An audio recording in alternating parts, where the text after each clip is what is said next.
Capítulo 20. Porque achei graça em seus olhos, para que faças caso de mim, sendo eu uma estrangeira. Ruth, capítulo 2, verso 10. Cuidar de um recém-nascido era mais difícil do que eu pensava.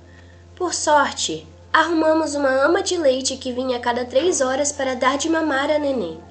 No resto do tempo, eu e Noemi nos dividíamos para cuidar das tarefas de casa. Estava tudo uma confusão. Para piorar, Nadav havia desaparecido do mapa. Avisou ao patrão que iria viajar e partiu sem dizer adeus. Eu não sabia o que esperar do futuro e não tinha recursos para sustentar a menina. Por outro lado, não poderia largar a filha de Afra em qualquer lugar. Devia muito a ela. A bebezinha sem nome crescia linda, mas chorava demais à noite. Com isso, eu sempre ia trabalhar muito cansada, mas sem deixar a fadiga transparecer. Tinha receio de que Boaz ficasse sabendo e me desaprovasse em qualquer atitude. Por isso, me esforçava para trabalhar mais do que as outras. Comecei a imaginar que, por fim, ele perceberia que eu era fraca demais para continuar na colheita e me expulsaria dali. Quanto mais tempo eu ficava sem vê-lo, mais era difícil manter aquele padrão.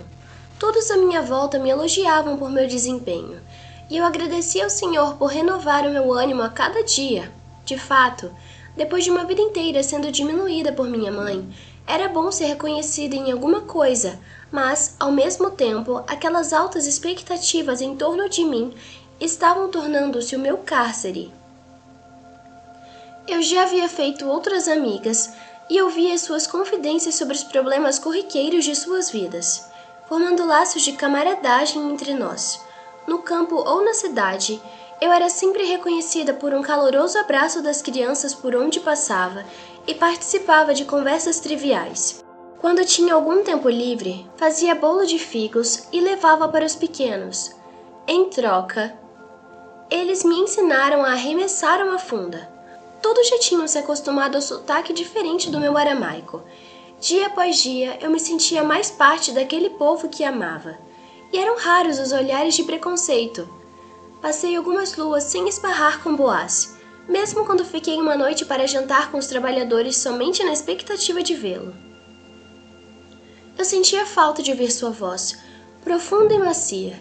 Ele nunca mais havia me chamado em seus aposentos privados, causando-me um ardente ressentimento. Parecia que havia se esquecido completamente de todos os assuntos que queria falar comigo.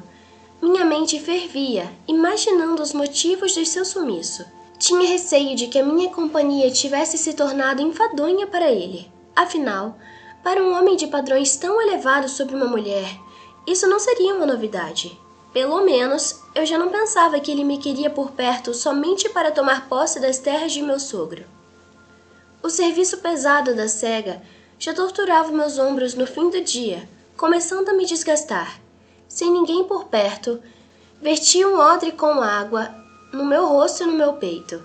Meus lábios estavam ressecados como uma pedra pome. Depois me sequei com a barra da túnica e olhei para a residência, magoada com a falta de interesse do meu senhor. Já começava a torcer para o período de colheita acabar. Assim eu não ficaria tão obcecada com a presença do dono dos campos.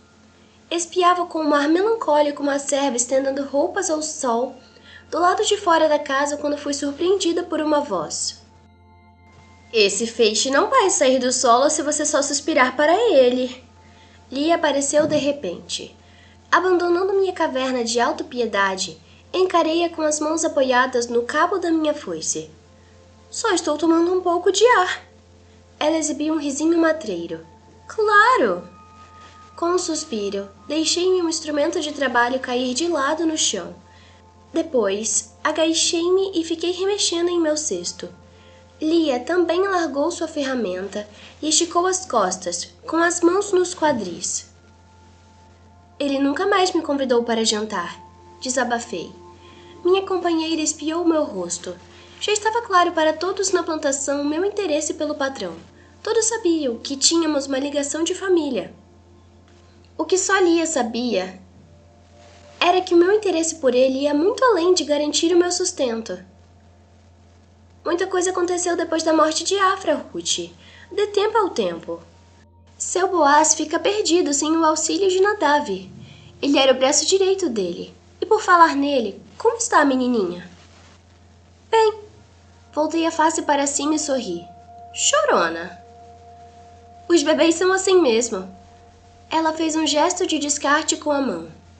Eu tive 7 filhos e não dormi por uns bons anos. É bom que você vá treinando. Meu sorriso sumiu e abracei os joelhos com um dos braços, com a outra mão fiquei desenhando na terra. Eu não posso ter filhos, revelei. Ela fez um estalo com a boca. Você é muito nova, nada definitivo. Deus ainda pode te dar uma dezena. Já vi isso acontecer muitas vezes, principalmente com viúvas que se casam novamente, algumas em até idade avançada. As esposas de Abraão, Isaque e Jacó eram todas inférteis. E agora olha à sua volta. Somos todos filhos delas nessa cidade. Quase todos. Lembrei-a sem graça. Lia pousou uma mão em meu ombro. Bom, o Senhor a recebeu no meio de nós de qualquer forma. Você agora também faz parte do nosso povo. Sorri para ela com gratidão por pensar assim. Bom, tornei a ficar de pé, alongando as pernas, pois já estava tendo cãibras. Primeiro, eu precisaria arrumar um marido. E por falar nisso, minha amiga indicou a casa com um queixo. Mirei a fachada da construção e encontrei Boaz nos olhando pela janela, com as mãos apoiadas no parapeito. Uma onda de emoções violentas me dominou. Ele vestia uma túnica interior branca com outra sobreposta de azul intenso e um cinto de couro. O sol refletia as linhas íngremes das maçãs de seu rosto e maxilar. Sua expressão parecia uma fachada de pedra. Eu queria poder chegar perto dele, tocar cada traço de sua face. Queria que ele me chamasse, fizesse um sinal, qualquer coisa. Ele, no entanto, simplesmente recuou, deixando-me enfraquecida, desamparada da sua presença. Apesar da minha crescente indignação, continuei a trabalhar com esmero. O convite para ir ter com ele mais uma vez veio 2 dias depois, aguçando meus sentidos. Era fim de tarde e eu tinha acabado de fazer a minha tarefa. Já não acreditava que o veria de novo, pois faltavam 2 semanas para o fim da colheita. Imaginei que, por fim, Boaz teria decidido que não valia a pena me resgatar, se é que ele pensara sobre isso. Nunca havíamos trocado uma palavra sequer sobre aquele assunto. Esquecendo-me do negligenciamento que sofri nos últimos dias, segui em silêncio o capataz que trouxe o recado, roendo as unhas, incapaz de impedir o sorriso que escapava por minha face. Sentia como se tivesse engolido uma dúzia de borboletas. Precisei forçar os meus pés relutantes a andar mais rápido para acompanhar o ritmo do garoto até a presença do meu senhor. Durante o caminho, tentei me ajeitar como pude. Bati as mãos sujas de terra, passei a manga de minha túnica pela face para limpá-la e enrolei o véu sobre minha cabeça de modo que emoldurasse bem o meu rosto magro. Não havia muito que pudesse melhorar em minha aparência, infelizmente. Quando entrei no cômodo, fui conduzida a um aposento maior do que o outro, onde estive na última vez. O servo me deixou na entrada e afastou-se, voltando em direção às altas portas da frente. Boaz se deslocava de uma ponta a outra da sala, indo em direção a uma jarra de vinho, que estava em cima da mesa grande de pedra, cercada de almofadas de cor púrpura. A bainha de sua túnica exterior, verde turvo e cheia de franjas, parecia ter uma extensão interminável enquanto se arrastava pelo chão. Sua vitalidade enchia aquele ambiente. Eu podia ver o contorno dos músculos de suas pernas por debaixo do pano enquanto ele caminhava. Sem notar que não estava sozinho, ele encheu um cálice de prata e bebeu o líquido de uma só vez. Depois, respirou fundo e lambeu o lábio superior, com os olhos castanhos fixos em um baú, cuja tampa também servia de assento. Esperei que notasse a minha presença para pedir permissão para falar. Quando acabou de se servir da segunda dose, Boaz virou o rosto bronzeado em minha direção e abriu um sorriso brando. A ternura que apareceu em seus olhos quando me viu doeu e sufocou, O ar ficou parado em minha garganta. Queria sair correndo e me jogar em seus braços, como uma criança, e abraçá-lo por um longo tempo. Assustei-me com a intensidade dos meus sentimentos por ele. Voltando a mim, curvei os joelhos ligeiramente. Mandou-me chamar meu senhor. Sem responder, ele encheu outra vez a taça de vinho e veio até mim oferecendo-a. Peguei-a com as 2 mãos e fiquei segurando, confusa, sobre o que deveria fazer. Venha! Boaz estendeu o braço em um convite em direção à mesa. Só então notei as bandejas de prata repletas de iguarias expostas. Aproximei-me lentamente, sentindo o peso da minha ignorância ao admirar receitas que nunca tinha visto.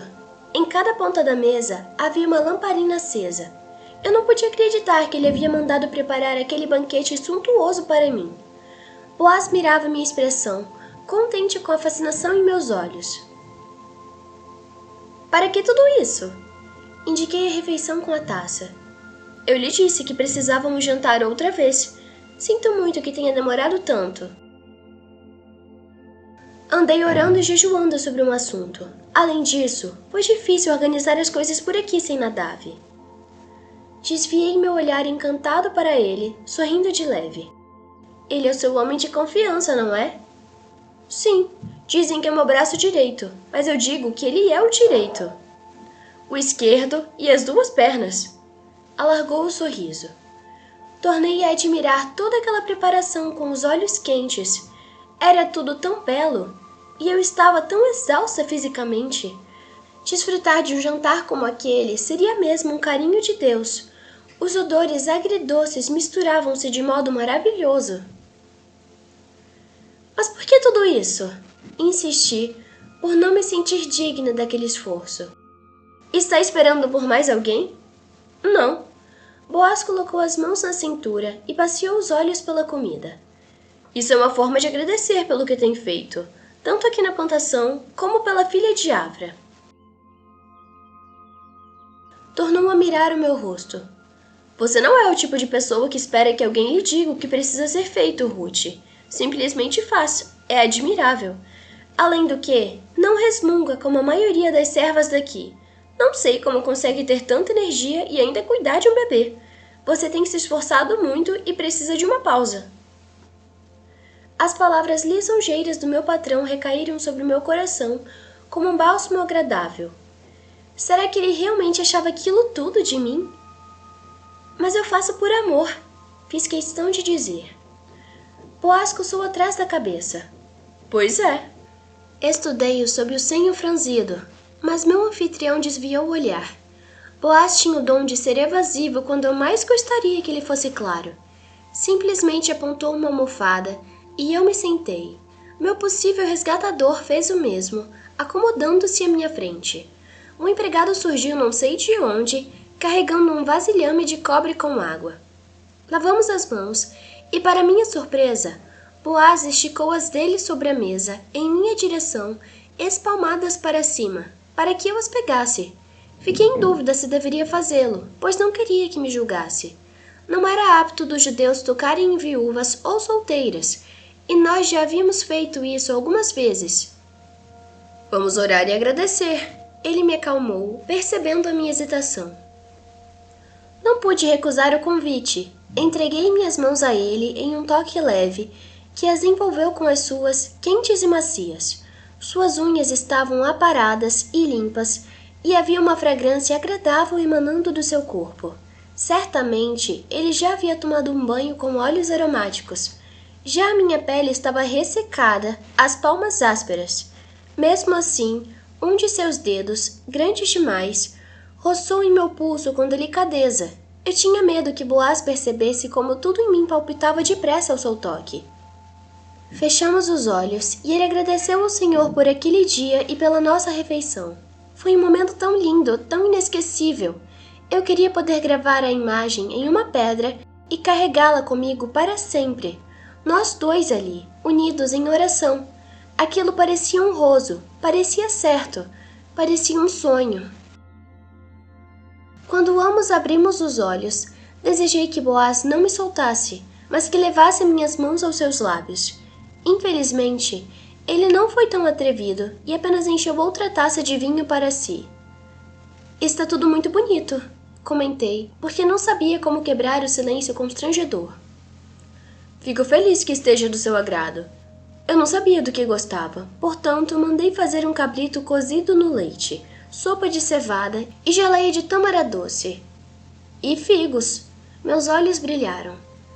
Eu amo figos. É a minha fruta favorita. Ninguém nunca havia feito algo do tipo por mim.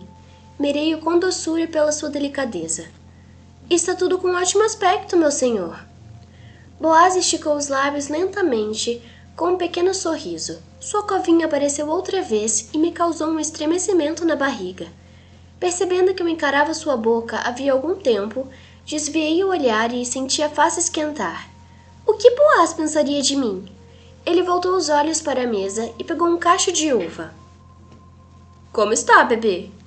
Indagou, apoiando o cotovelo direito no tapete e deixando metade do corpo de lado em uma postura relaxada. Linda, esperta e com um pulmão muito forte. Brinquei, finalmente bebendo meu vinho na esperança de acalmar a respiração. O líquido desceu quente e suave pela garganta. Boaz mordeu um bago e cuspiu o caroço na mão, depois o descartou. Tinha um grosso bracelete de prata no pulso e um anel de safira na mão esquerda. Faz muito tempo que não sei como é ter uma criança em casa. Uni as sobrancelhas. E quando foi que a teve? A mão que segurava a uva girou em um círculo rápido. Quando eu era pequeno, meu pai tinha muitos servos que tinham filhos da minha idade. Ele os trazia todos para cá. O Sr. Salmão era uma autoridade suprema aqui em casa. Mas tinha um coração de geleia. Nadav era um desses amigos, quase um irmão para mim. Passamos a infância lutando com espadas de madeira por esses campos. Pelo visto, sorri por dentro. Sua bondade com os criados era hereditária. Tirei um pedaço do assado e mordi. Derreteu na minha boca e um suspiro profundo escapou dos meus lábios.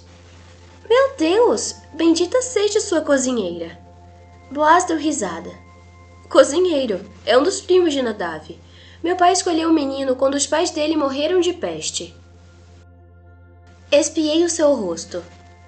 Deve ter sido bom ter tido um pai como o seu, comentei, ainda deslumbrada com os sabores que explodiam na minha língua.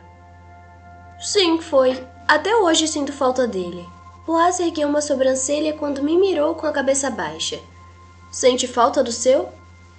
Não. Examinei minha taça terminando de engolir. Como ele disse no sepultamento de Afra, minha infância não foi lá essas coisas, nem pelo meu pai, nem pela mãe. Minha referência maternal sempre foi Noemi, e agora estou aprendendo a ser filha do Deus vivo. Os olhos dele se enterneceram e Boaz recuou a cabeça para me olhar melhor. Eu não sabia que você e Nadav se conheciam há tanto tempo. Mudei de assunto, pois não queria deprimi-lo com o meu passado. Boaz arregalou os 2 olhos. Tempo demais. Seu tom foi brincalhão. Às vezes tenho que lembrar a ele quem é o patrão por aqui. Nadav me dá mais ordens do que o contrário. E mesmo assim você o adora. Ergui minha taça. Ele notou o gracejo em meu tom e engoliu uma azeitona sorrindo. Não sei o que faria sem ele, confessou. Havia algo naquele sorriso que me dava falta de ar. Mordi um pedaço do carneiro e coloquei o resto no prato. Sabe para onde ele foi? Boaz balançou a cabeça para os lados e tornou a sentar-se de frente para mim. Sei tanto quanto você. Serviu-se de um pouco de geleia de tâmaras. Observei-o enquanto besuntava a carne com o doce. Estou preocupada com a menina. Ela precisa do pai. Nadav vai voltar. Ele precisa de um tempo. Amava Afra demais e está sofrendo muito com o luto, mas jamais abandonaria o fruto do amor deles dois. Acha que ele vai se recuperar? Meu patrão estudou o meu rosto sobre as pálpebras por um momento. Diga-me você, também já perdeu um companheiro. A pergunta me pegou desprevenida, por isso inspirei fundo, refletindo sobre aquilo. Não sabia se perder a esposa tinha o mesmo peso de perder o marido. Afinal, naquela cultura, Quando o homem ficava viúvo, para além do luto, conseguia seguir com a sua vida. Continuava dono de tudo. Já a mulher poderia parar na miséria. De todo modo, amor era amor, e não havia nada pior do que ter arrancado um pedaço do seu coração. No início, eu passava a maior parte do tempo me sentindo dividida entre tentar esquecer Malon e ter medo de fazer isso. Deixei as emoções escaparem. Eu sabia que precisava seguir em frente, mas não sabia como. Era como se só o desejo de recomeçar fosse uma traição ao meu falecido marido. E agora? Ele quis saber. Espiei seu rosto. Boaz estava paralisado, os lábios ligeiramente abertos. Nem sequer piscava. Agora eu acho que a calamidade pode ser uma bênção quanto nos leva para mais perto de Deus. O sorriso que já devia ter partido o coração de várias hebreias se abriu. Eu concordo com cada palavra. Piscou lentamente. Ficamos em silêncio mais uma vez. Entrelacei minhas mãos no colo e olhei para elas, para conter o retumbar do meu coração. Algo ardia dentro de mim, mas eu tinha medo de perguntar. Quando ergui minhas íris timidamente para Boaz, vi que me examinava. O que foi? Ele ficou intrigado, mordendo um bago de uva. Gostaria de lhe perguntar uma coisa. Senti meu rosto esquentar e a pulsação retumbar na garganta. Pergunte! Ele me instigou, largando a iguaria de lado. Por que o senhor nunca se casou? Indaguei sem preâmbulos. Boaz respirou fundo, como se já tivesse ouvido aquela pergunta milhares de vezes. Porque ainda não tive a confirmação no meu coração sobre nenhuma mulher. Mas é cercado por tantas belas jovens judias. Abri as mãos para enfatizar. Eu vejo como as servas lhe olham. Algumas o perseguem com uma insistência desconfortante. Para minha vergonha, meu tom saiu ressentido e acusador. Boaz cobriu os lábios com sua mão elegante por um momento. As linhas rasas ao redor dos seus olhos se aprofundaram. Perguntei-me se ele estava rindo por debaixo dos dedos, mas quando abaixou a mão e pegou uma tâmara, sua expressão era séria. São apenas moças de cuja companhia eu talvez tenha desfrutado o dia, e agora não consigo me ver livre. Senti um sobressalto no estômago. Será que eu seria apenas mais uma dessas servas que estava ali para entretê-lo e depois ficaria apaixonada? Mendigando sua atenção, Boaz tinha modos impecáveis, mas era muito fácil ficar fascinada por ele. E a senhora Naama? Resolvi investigar. Como ele poderia não se apaixonar por uma moça tão linda? Soube que ela é da sua tribo. É uma jovem muito bonita. O rosto dele tornou-se desgostoso. Naama é uma menina mimada, cheia de vontades. É uma bebida amarga comparada com o vinho puro que outras mulheres são. Fiz uma pausa olhando para mim. Ainda falta muito para que um dia ela se torne modelo de esposa. Ela nem ao menos passa tempo em oração, buscando ao Senhor. Sorri por dentro, satisfeita com aquela resposta. Boaz era um homem raro, que conseguia enxergar uma mulher para além das aparências. Inspirei fundo e inclinei o tronco para a frente, sentindo o cheiro da lamparina que queimava ao meu lado. Acha que é isso que Nadav está fazendo? Buscando ao Senhor? Um dos seus ombros largos se levantou. No momento, ele precisa de respostas.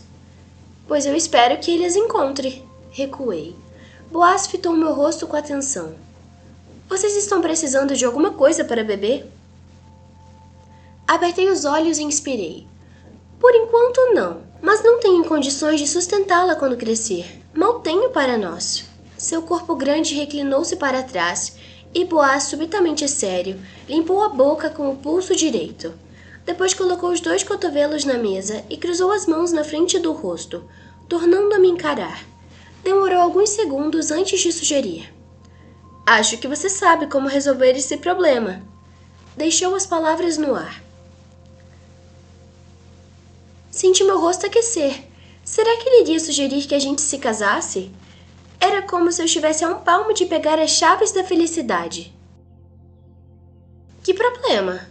Indaguei, sentindo meu espírito alçar voo, só para ser abatido no minuto seguinte. Do seu sustento e de Noemi, pisquei. Meu sustento? Claro! Ele abriu as mãos. Foi por isso que lhe chamei para conversar. Vocês podem voltar a ter a vida que tinham de volta, pelo menos financeiramente. Pelo menos financeiramente. Pelo menos financeiramente. Ao eco daquelas palavras, virei a cabeça de lado e mirei o chão. Então, era isso que nós éramos para ele. Um problema a ser resolvido. Finalmente estava ficando claro que o senhor daquela casa queria de mim. Propor um acordo financeiro. Meu curto período de fantasia desmoronou. Passei os olhos pela mesa. Aquilo não era um jantar romântico, e sim um jantar de negócios. Boaz queria ajudar a resolver o nosso problema. Ele havia dito que passou os últimos dias consultando a Deus sobre algo. E, como um homem temente, sua consciência devia ter pesado sobre a nossa situação e ele estava disposto a fazer o que achava certo, em memória de Elimeleque. Porém, não seria um casamento de verdade, e sim uma troca de favores. Já devia saber que sou um dos seus gemidores, ele continuou. Sim, eu sei. Minha voz foi desanimada. Mas o senhor não precisa tomar essa responsabilidade para si. Boaz retrocedeu um pouco e uma ruga surgiu entre as sobrancelhas. Bem, Ele pôs as duas mãos separadas por cima da mesa, passando os olhos sobre ela, como se procurasse as palavras. Remexeu os ombros e fitou-me novamente. Eu não sou o seu único remidor, Ruth. Temos outro parente, inclusive mais próximo em laços de sangue do que eu, e ele tem a idade acerca da sua. Meus olhos ficaram úmidos e minha garganta não deixou mais o ar circular, mas detive as lágrimas. Se bem entendi, era pior ainda. Ele queria me empurrar para outra pessoa, para que outro marido me desposasse. Eu devia custar mais do que valia para ele. Senti um embrulho no estômago e perdi totalmente o apetite. Eu não sei o que dizer, meu senhor. Diga o que quer. Eu não sei. Minha voz saiu em um sussurro. Eu sabia que a pergunta dele era cortesia. Eu era um incômodo.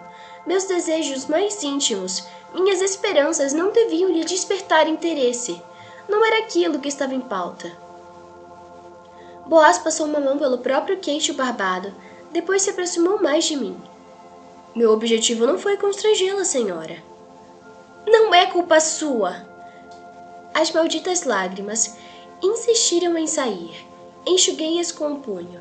Os olhos de Boaz comoveram-se diante do meu estado. Ainda sente falta de Malon, não é? Tocou minha mão por cima da mesa com suavidade. Talvez seja muito cedo. Não precisa se casar se não quiser. Não deixarei que nada lhe falte. Apertei os olhos com força, querendo sumir. Boaz preferia me sustentar pelo resto da vida a ser o meu redentor, a se casar comigo. Nenhuma das opções que me apresentava era satisfatória. Saber que sentia pena de nós era a pior sensação. Eu estava magoada demais para aceitar a sua benevolência. Deus cuidará de mim e de Noemi. Foi só o que consegui dizer, retirando a minha mão da dele. Eu precisava sair urgentemente daquela casa. Acho melhor eu ir embora. Minha sogra e a bebê precisam de mim. Não. A voz dele foi categórica. Não vou deixar que saia daqui de novo sem comer nada. Mirei-o com firmeza. Eu devia mesmo estar parecendo uma morta de fome. Acho que eu prefiro jejuar esta noite, degretei. A expressão de Boaz tornou-se confusa, em seguida triste. Talvez tivesse percebido que recebi o recado. Não haveria casamento. Não haveria resgate. O máximo que eu poderia ter dele era um pouco de caridade. Se é assim que prefere, ele disse em voz baixa. Não vou lhe impor mais a minha presença. Assenti com a cabeça e me levantei. Espere, ficou de pé. Quer que eu a leve para casa? Posso mandar buscar o cavalo. Acenei com a cabeça que não, escondendo o meu rosto molhado. Boaz ficou em silêncio por um momento. Em seguida, expirou pesadamente e passou uma mão pelos cabelos. Então leve isso. A manga de seu robe moveu-se como uma onda quando pegou a lamparina de azeite pendurada no teto e me deu. Segurei-a com uma mão. Está muito escuro lá fora. Tome cuidado, Ruth. Agradeci com um movimento de cabeça e, antes de ir, observei-o mais um segundo, tentando memorizar suas feições.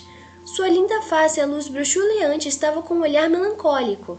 Em seguida, fiz uma reverência para me despedir. Depois, deixei o aposento para trás, chorando, sem perceber que alguém nos escutava por detrás das cortinas.